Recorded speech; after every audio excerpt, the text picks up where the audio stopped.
Na težkem gostovanju osvojiti suvereno 3 točke je velika stvar. Maribor je igral zrelo.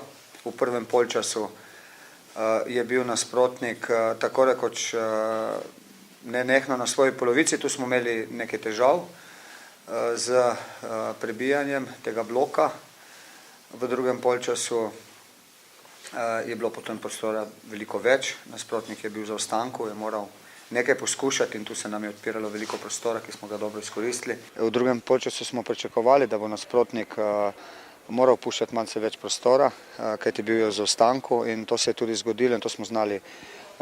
Kvalitetno smo to izkoristili, tudi njihove napake jasno in pri rezultatu 3-0 je potem moštvo Maribora pripeljalo tekmo mirno do konca. Vedeli smo da nas čaka teška tekma, dober nasprotnik. Prvi polčas smo odigrali dokaj dobro in smo parirali Mariboru, čeprav Maribor je imel inicijativu.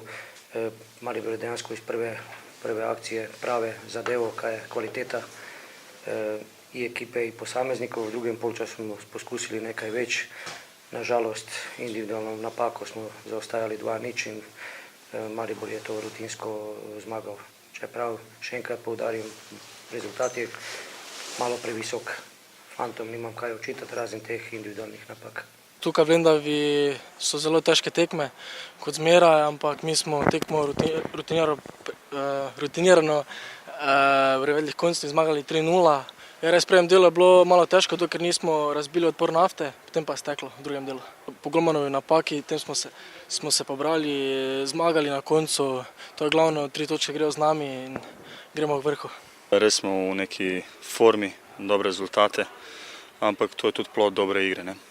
Kar se tiče današnje tekme, mislim, da smo zasluženo zmagali, čeprav moram priznati, da ekipa nafte je tudi zelo dobro danes igrala. Mi smo pač zadeli v pravih trenutkih in tekmo pripeljali do konca. Jaz mislim, da smo mi kar celo tekmo prevladovali, bilo je samo vprašanje časa, kdaj bomo dali ta drugi gol. Pač se je zgodilo po napaki vratarja, ampak jaz mislim, da prelej bi zadeli tako, da napake se dogajajo.